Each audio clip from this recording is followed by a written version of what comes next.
Hello and welcome to Mad About Sports, ladies and gentlemen. And here we are to talk about IPL once again.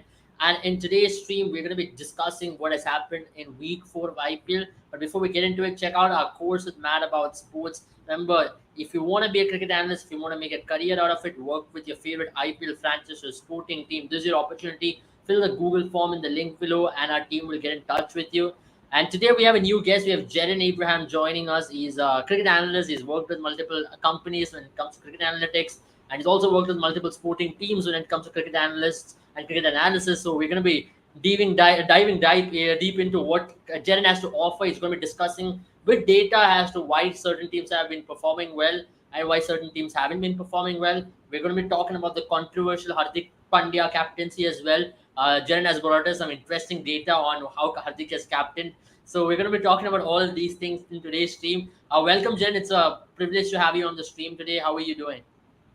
I'm good, Abel. Thank you so much for that big, long, wide introduction. It's going to be fun to talk about IPL. Obviously, it is the festival of cricket that we have every year, and just like every year, there's not been any shortage of drama for sure. Because I think yesterday itself there were so many moments where if you're a Mumbai Indians fan, you probably would have felt a lot more emotions. And obviously, great as an Indian cricket fan as well to see Dhoni come back and just show his face for those five balls, with probably the best five balls for CSK, and probably the most Yeah, defining five balls as well in that match. yeah. I just want to ask you a question now. You're a CSK fan yourself. Yeah. Though you're wearing a blue jersey today or blue t-shirt, but you are a CSK fan. And though your background, everything is blue, but let me make it clear, Jaren is yellow at heart. Just that as aesthetics today is just blue. But making things very clear, you think that's those 20 runs were the difference ultimately when you talk about the larger context of the game? I know just for as a fanboy thing, because I know it doesn't make any sense to say those 20 runs are the difference when you have a Mahesha Patirana who picked up 4 wickets and there was some incredible bowling from CSK. Yeah, I mean, you could argue, that it was there that the game changed, because I think even CSK, right, their innings as well followed a very similar script to what Mumbai Indians followed, where they also had a very, I think, except for that power play, I think that's where the things were a little different. But after the power play, you just felt like CSK got their momentum and they did go after Mumbai bowling.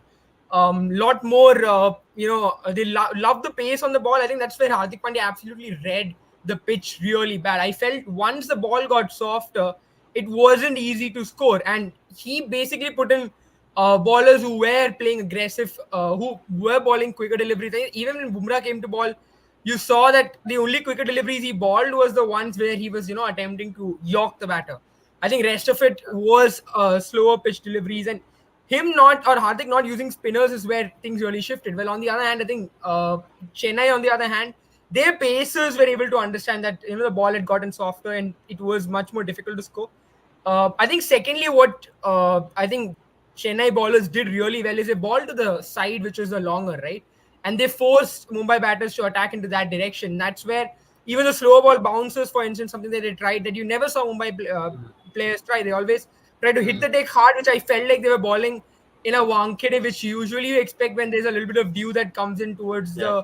uh, towards the second innings, and you expect that kind of bowling. That's what Mumbai Indians were doing.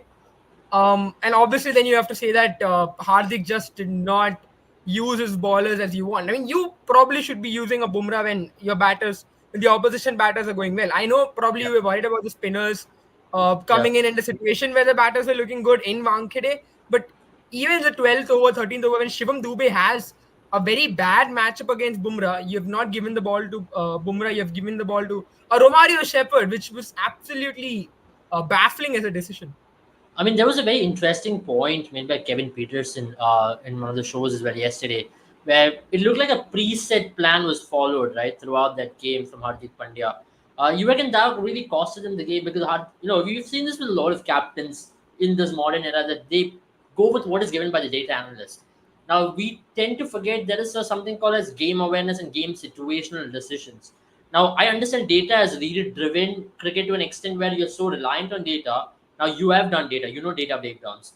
Now you would know that how exactly can data be used, especially when it comes to breaking down the opposition and using the right matchups. And at the same time, coming down to the very fact, can data and game awareness go hand in hand? But yeah, absolutely. I think it's very much requireable. I was just reading the interview by Owen Morgan, I think, to Crickbus, where they spoke to him about the similar thing. Where I think everyone knows Owen Morgan is one of the pioneers in international cricket, right? Where he's looked to attempted to use data in his own favor. What he said is his process was to have certain questions related to the game, where he feels certain things are happening, consider certain factors, right, and then take those questions that those factors or those variations bring up, and then he takes them to the data analyst, where the idea is not to use data to create a strategy, but use data as a part or an element of his strategy. He also spoke about many times when there was a favorable matchup against that particular bowling option, but he still went with his gut because he felt that conditions were in favor of that option today, or he Yeah, felt like the bowler was just in that kind of a vein, rich vein of form, that sometimes when he gave the ball to a bowler who was absolutely probably data analysts would have hated that decision, but even then that worked because there were many other factors that are still available in cricket. And at the end of the day, what is data is what's happened in the past, right? And we all know that sport changes every day. Every ball is still a new event, and data can't really predict it as much as only describe what has happened in the past. And then you just absolutely relying on data is ignoring that yeah, error margin. And I think you're right about that, because you felt like from the start CSK felt like they had to do a lot of things different, like Rahane coming up, being sent right up ahead, or mm, many other decisions. You felt like CSK were attempting to do something different, and you yeah, just felt like Mumbai did the same, but only difference was I think Mumbai ended up just falling into that yeah. hole of taking the wrong distance despite things being Yeah. really different. I mean, I just want to ask you this question because now we are in that particular topic before we go into other teams, etc. I mean, we'll talk about some major teams. We're not going to sit and cover all 10 teams. We'll talk about tonight's match, obviously, but before that, we will talk about the teams as well. Don't bring that smile. But either ways, we will talk about what's happened with Hardik Pandya taking the last over, right? Because they're up for debate. Everybody's talking about it. You reckon that was a wrong decision from Hardik Pandya? Now, he was coming into this game by a lot of criticism from all the legends and all the cricket analysts. Harsha Bhogle came himself saying, Simon Dewar, Sunil Gavaskar, even Kevin Peterson for the matter. Everyone were questioning why isn't Hardik Pandya bowling? And there were question marks on whether Shivam Dube should be considered ahead of Hardik Pandya because Hardik Pandya isn't bowling and Shivam Dube isn't batting extremely well.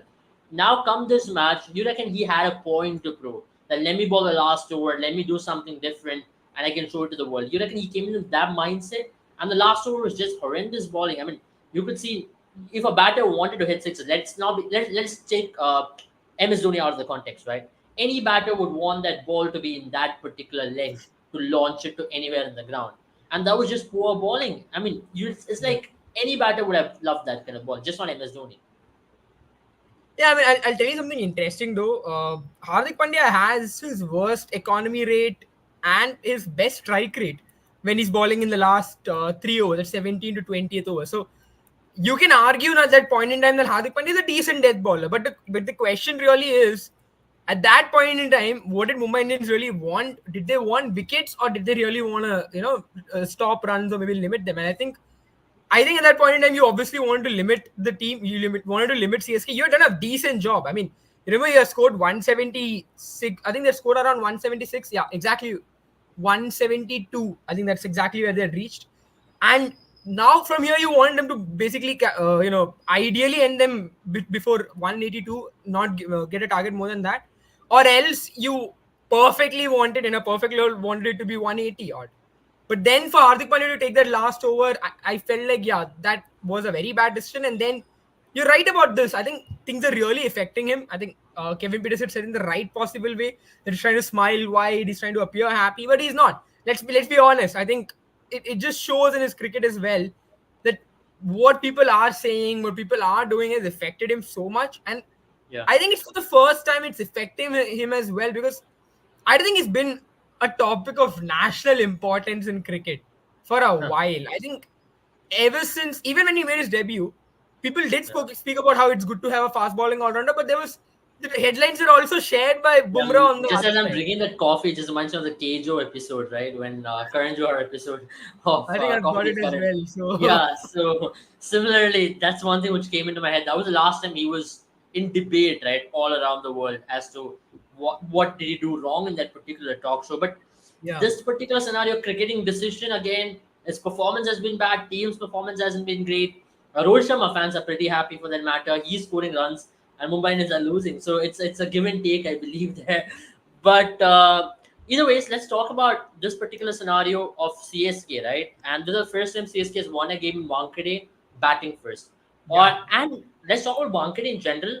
Defending in Wankhede is one of the hardest tasks in cricket, and especially if it's a day and night game. In a day game, still you have that dew not coming in as an advantage, but in a day and night game, it's extremely hard. And RCB suffered the brunt of it last year. What it was like a 14-15 over 90, 190 chase, and almost every team, right? We've seen that in the past as well. I remember one of the seasons where Rajasthan versus Mumbai, when Mumbai had to chase a target in 13 points some overs to qualify into the playoffs. Mumbai were able to achieve it, and that's also because it was Wankhede. Maybe any other ground in India, except maybe for Chinnaswamy, is the Chinnaswamy. closest. But I believe we're not talking about enough. I think Wankhede is even easier than Chinnaswamy in terms of trueness and bounce of the surface, which enables the batters to clear the ropes. And the boundaries are also comparatively smaller.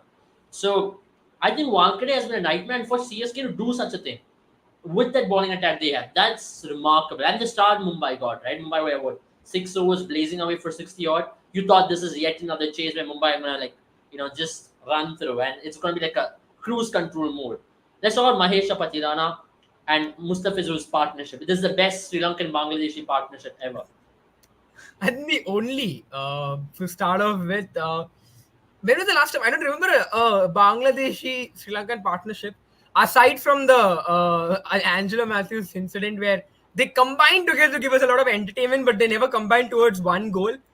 But I think a lot of it started when they have that pest. MS I think it's Dhoni and CSK are not only just uniting players from all across the country, making Chennai fans, Indian fans united, but in Bangladesh and Sri Lanka are pretty happy to see them both take those catches. Mustafizur, that's the best catch I've seen him take in my entire life. That guy's a terrible fielder. We all know that. And for him to take that catch of Surya Kumar Yadav, I think that was where CSK felt, yeah, this is our game now. I'll tell you what, when the ball was in the air, I initially felt like it's going over. And then when I saw the fielder take the catch, that's when I realized it's Mustafizur. And I'm like, okay, it doesn't matter. Regardless, it's gone. And he was in the absolute worst position ever. I mean, it just looked like Humpty Dumpty Down was going to have a big fall. And I don't know what kind of position he got into. He got into a much more complicated position after he caught the ball. Usually, you see players being in a complicated position get it easier and easier. Yeah, Somehow he managed to hold on to it, and I think that shows that maybe luck was as well on CSK's side. yeah, But I'll tell you what else. I think they did spray that particular chemical. I think it's called APSA 80, if I'm not wrong. okay. That they sprayed because they had shown right before the toss. They had shown those footages where around 5 or 6 in the evening they were spraying it. I think that massively helped because what you saw yesterday Why do was they only spray it for games of CSK? Why not for RCB games? I think you have to ask Mumbai Indians or probably even Maharashtra Cricket Association. Uh, I have no idea. I've genuinely no idea because I think it was the first time they sprayed it as well. Yeah, Because it's the first probably, time this season. Yeah, probably I because think the the dew last one was was a big Bangalore. factor in that RCB game. I remember you Yeah, could see yeah. when a fielder was diving, you could see like a puddle of water being going up. I'm like, are we playing in rainy conditions or something of that sort? And it's a massive one. Let's be honest, it's like that time in Mumbai. It's summers everywhere. Humidity is there everywhere in the western coast, and especially in both eastern and western. And western coast, especially this I summer, am being in the Western Coast. yeah, Oh, even I'm I in a can western probably. coast, you're in a western coast. We all know the humidity levels are quite high in the western coast this time, and Yeah, the the dew is going to come in. It's going to settle in way earlier than what you expect. It's even yeah, coming in at 8 p.m. in the evening as well. So that's the reason why I yeah, think they took that measure. But either ways, going ahead, I think that's about from CSK was MI. We have to talk about the KKR journey. I think it's only fair before we go into tonight's game. KKR's had an incredible season thus far, Jared. I mean, let's be honest, this is possibly the best KKR team I've seen in my. I mean, you talk about KKR's wins as such, but they've not been this dominant in both their winning seasons, right? This has been yeah. one of the most dominant KKR teams I've seen in a long, long time. And they're really winning it. It's not just one performer, it's multiple performances from multiple people. And it's yet that there are certain people who have not yet come to the party. Let's talk about Shreyas Iyer or Rinku Singh. They still aren't yet coming to the party, and they're number two in the table. And they're very relaxed out there, and it looks like this top three can be up against each other. This could be like a round robin between three. Like anybody could go out there to be the top two. Yeah, absolutely. I think you're right about it because if you just look at that top, especially those top two, right? And I'm not saying I think with So CSK where's as well. RCB? I can't see them on the list. Are they like I Discord? think it's every season now, Abel. Yeah, yeah, it's there. Just there to make myself feel good. They're down in the table. Yeah, they're there. They're there. They're existing, Okay. guys. Relax. See, remember 2016 as well. I think if they win the next match, they would be equaling the same start they had in the first Uh, 7 games in 2016. If they win this one, that is. If they win this Not one. just that. Not just that. Not just that. There's inspiration you can take from KKR themselves. I think they were 2-5 in 2021, and they had a break. Okay, obviously you can say that you had a break, but then remember that And a turnaround. They change returned in to the venue, final. Abel. Huh? And a change in venue for KKR, right? It shifted Yeah, from but come on, man. UAE to But India. at least KKR had a bowling. We don't even have that. And at least KKR had a better captain, right? No Ooh. disrespect to Fab. Oof. I'll tell you But what though, like you mentioned, right? I think if you look at it, the top two have really been dominant. Now, CSK has had a point in this season where they look like maybe are they still up to it? Are they still a top two team? And I think at the end of the day, IPL, I think the team that's come second in the last 16 years have won the IPL the most. I think Not CSK even the finished team that first last time, didn't they? They finished they second. finished first last time, did they? I think Gujarat Titans finished first, if I remember. Yeah, Gujarat finished first. Yeah, I don't believe in that stuff, to be honest. No, Uh, so I'll tell but you I'll what. give an interesting stat. The team who finishes Yeah, 3-4 never wins an IPL except for SRH 2016. yeah, precisely. So, and I think even teams that have finished first haven't won the IPL a lot. So, for some reason, it's number two. I think it's also because you peak at the right moment in time, or maybe whatever you might say. But number two is a position in the top four in the table that's traditionally won the most. And right now, KKR haven't played a game as well. I think RR have played one more game than KKR. So, which means they've been dominant. The two of them have been dominant. Yesterday, Mitchell Stark as well came into the party.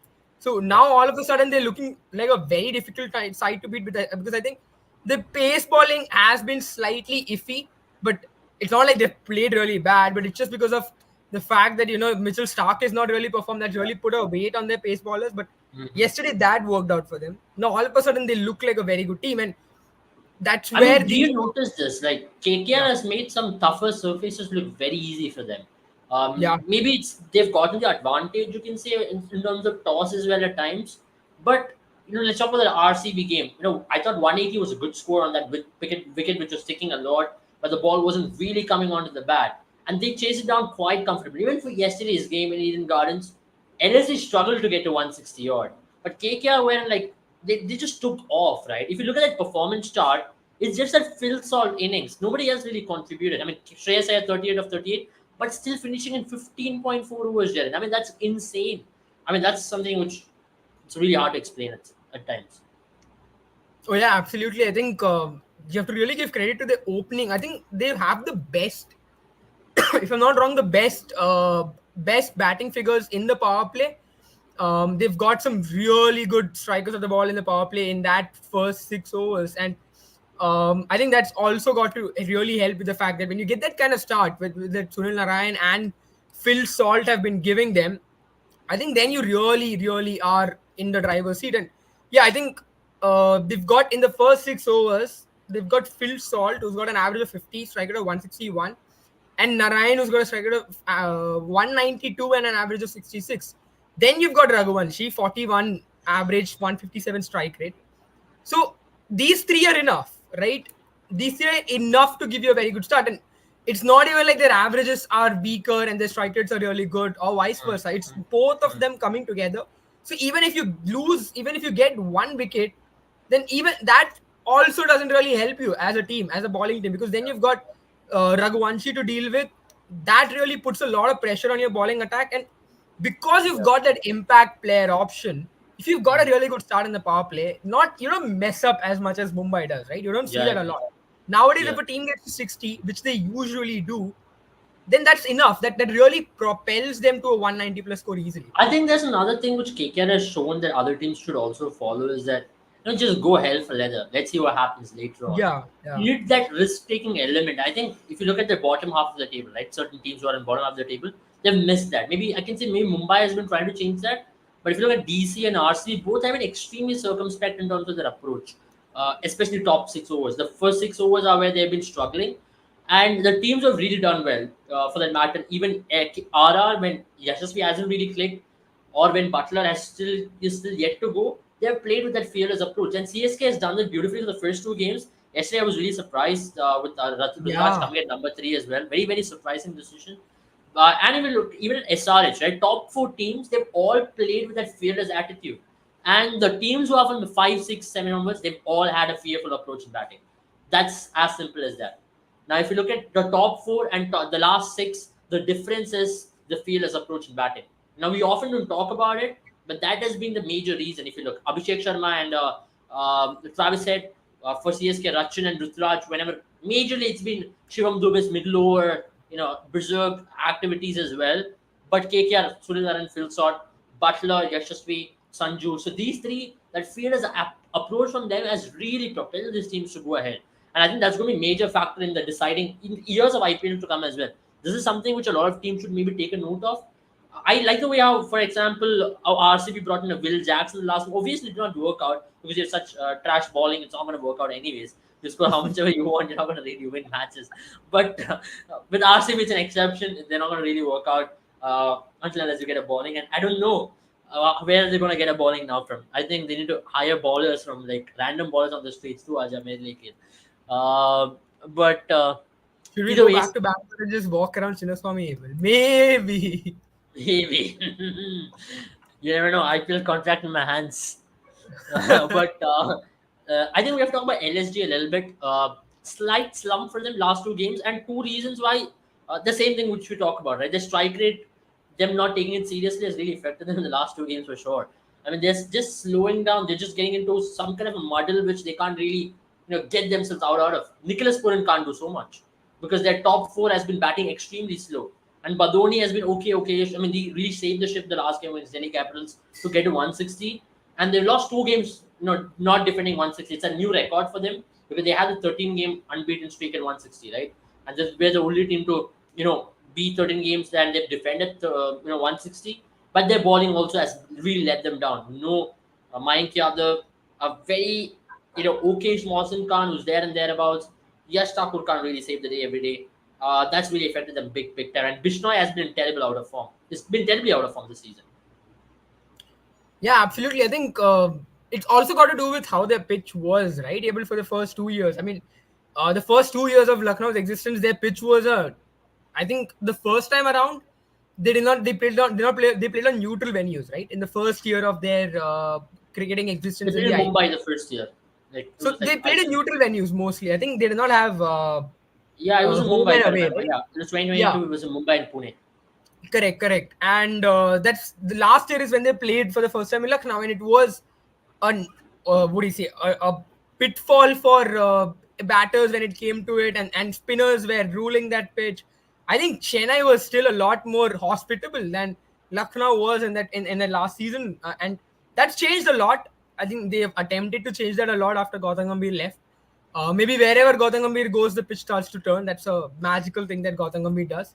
But now that that has gone out of the way, I think a lot of their plans have been thrown out as well. And what has not helped them is that they've only got a couple of batters, right? Someone like Decock needs time to really get started. And then you've got KL Rahul, the masterful striker of the ball who really can bat at 160, 170 if he wants. I've seen his innings, right? I don't know if you remember a long time back when he used to captain Punjab, or I think Ashwin used to captain Punjab, but he played this amazing knock against CSK in a match that didn't matter for Punjab or CSK. It was in the season of 2021 when KL Rahul was captaining Punjab. The last game in KL Rahul first. was captaining Punjab, and the way he played, you just felt this is a KL Rahul that we knew for a long time. I think ever since he left RCB, started opening the batting. This is a KL Rahul that everyone expected to see, even for India. I But think that I KL will Rahul is gone. reiterate what I really want to say. KL Yeah, Rahul opening the batting in any format is going to be a mind block for him. I yeah, understand certain players. There's a psychological factor when you talk about neuroscience in sports. Certain players can't wait. They're so jittery that they just want to go out there in the middle and start to get going. Rohit Sharma is one of them. Rohit Sharma, if you put him in middle order, he cannot sustain there. But if you look at certain players, they're little, they're little circumspect. They're like, okay, what do I do here? They need clarity on the situation. Like if KL Rahul has to score at a strike rate of 150, that is like 50 balls, 50 runs of 25 balls, KL Rahul can possibly strike it. Because he'll have to come at number 5. His mind space is very clear. Like this is what I have to do. If KL Rahul is walking in the 15th over, he'd know exactly what he needs to do.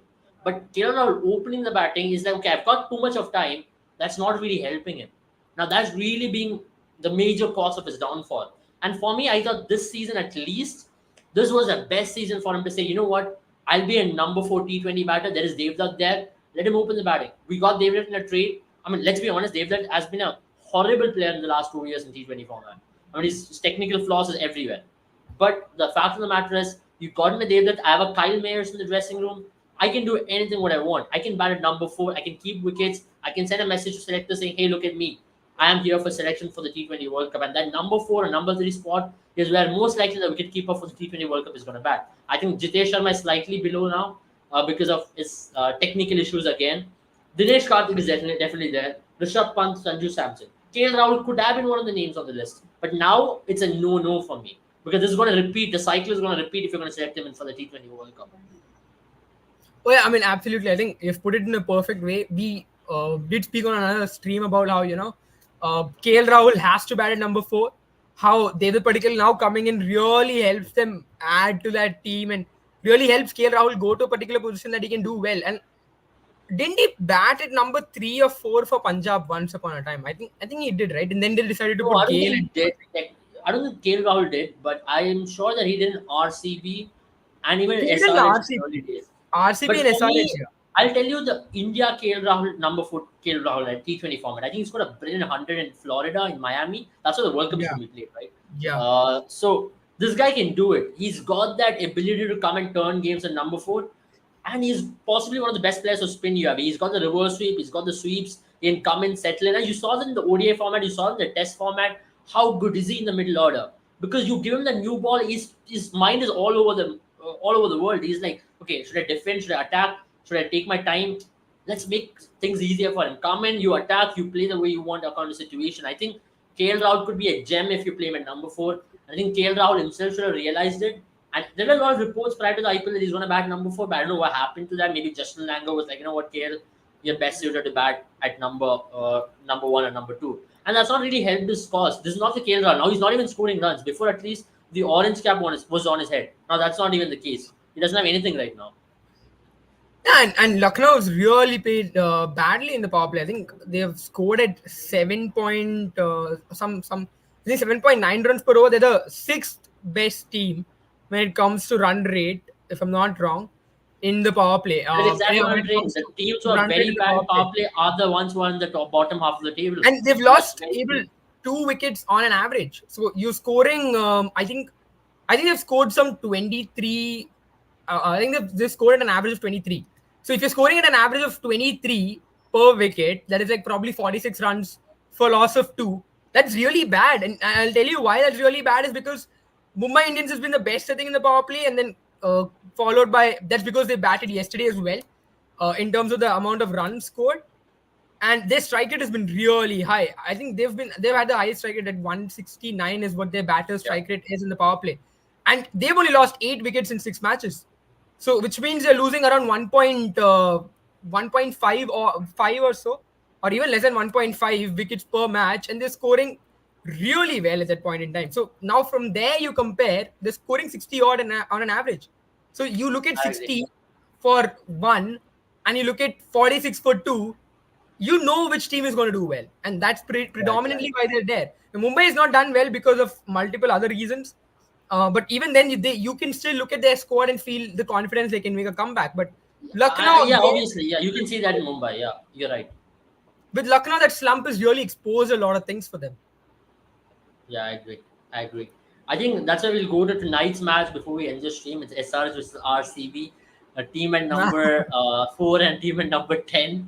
RCB, if you look, it's just been red, red, red, red, red everywhere. SRH has been erratic, you can say, slightly. Okay, they've won, they've lost. They've got two on the bounce now. They've done pretty well in terms of the way in which they've managed. The team has been managed extremely well by Patrick Cummins.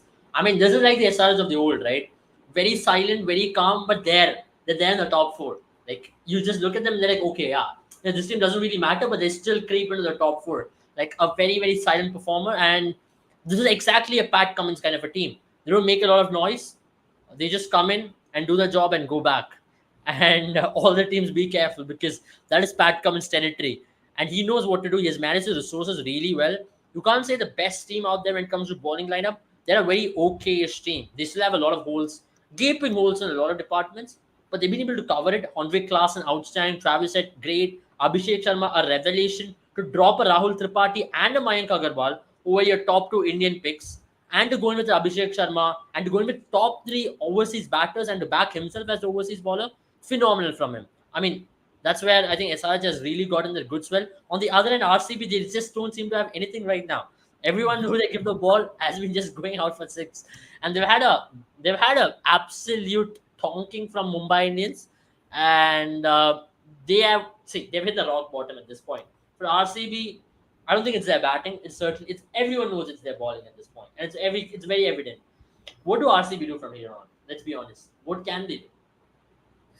I think Abel, you mentioned about their bowling, right? I think it's also because whomsoever they've bought, right? They bought Cameron Green for 17 crore, and you expect him to do at least one of his skills right, but he's not done either of them well. And especially in a team like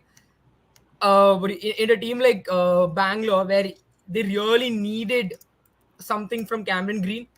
I think this is probably also something that you can't really blame him as well. He's still young in his cricketing career. He's got a high ceiling. He's got a high potential, but he's still pretty young. But If now you ask he's me, if RCB has to choose someone to retain for the next auction, I would definitely choose Cam Green because yeah. his ceiling limit is high.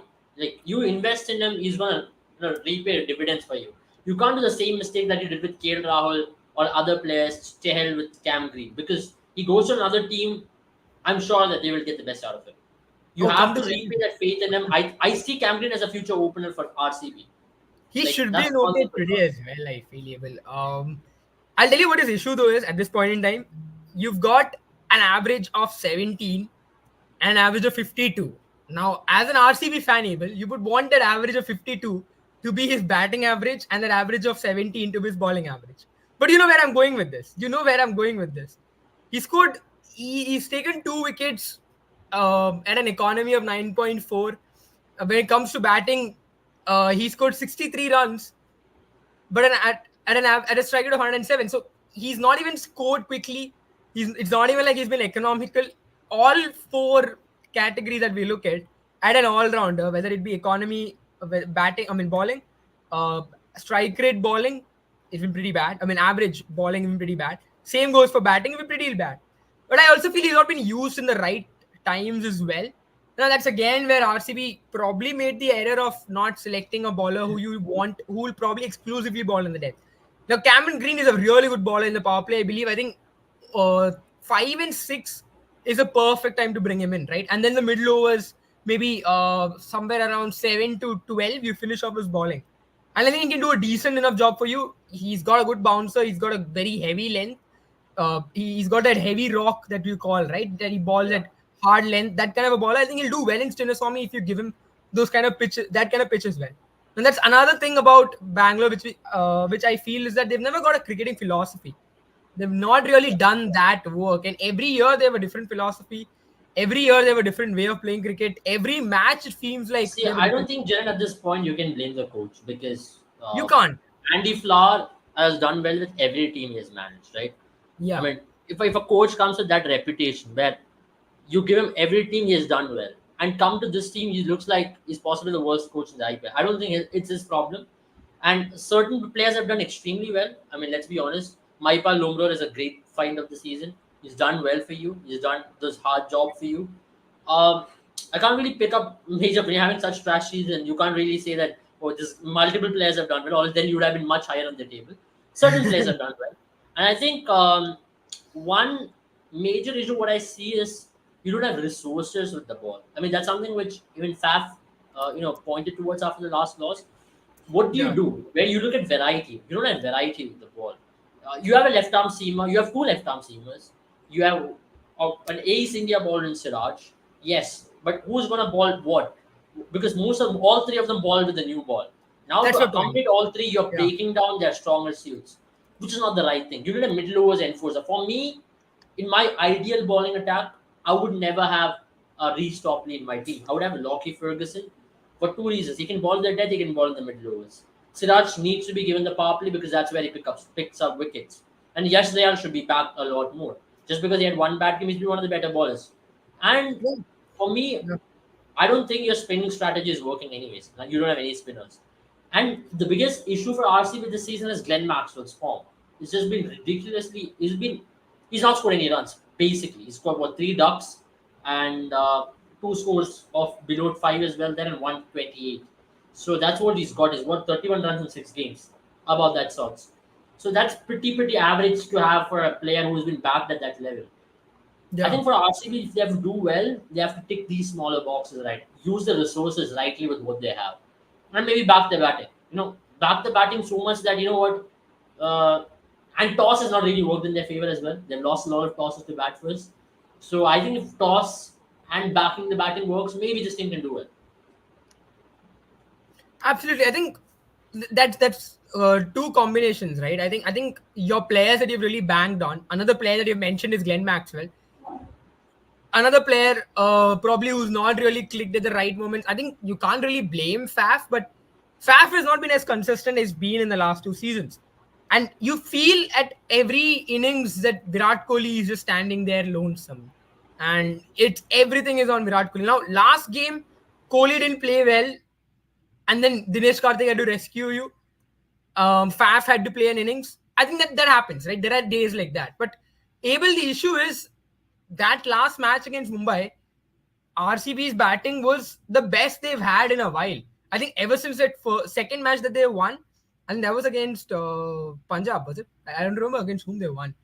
But the second match that they won, ever since that match, you've not seen what do you say, that kind of batting for a while. And let's be frank, right? The kind of batting that you saw yesterday, I mean, last match by RCB, is the kind of batting that you probably look at RR and say that, oh, they've not had a good day, but they still managed to. But now this has become a realm. This has become the best possible option for RCB, where your batters haven't put ballers in a condition, and ballers have looked absolutely clueless. I think uh, I understand that the pitch was very in a very difficult situation. It's not easy to ball in a dewy condition in Wankhede, but it's not even like you look competitive enough.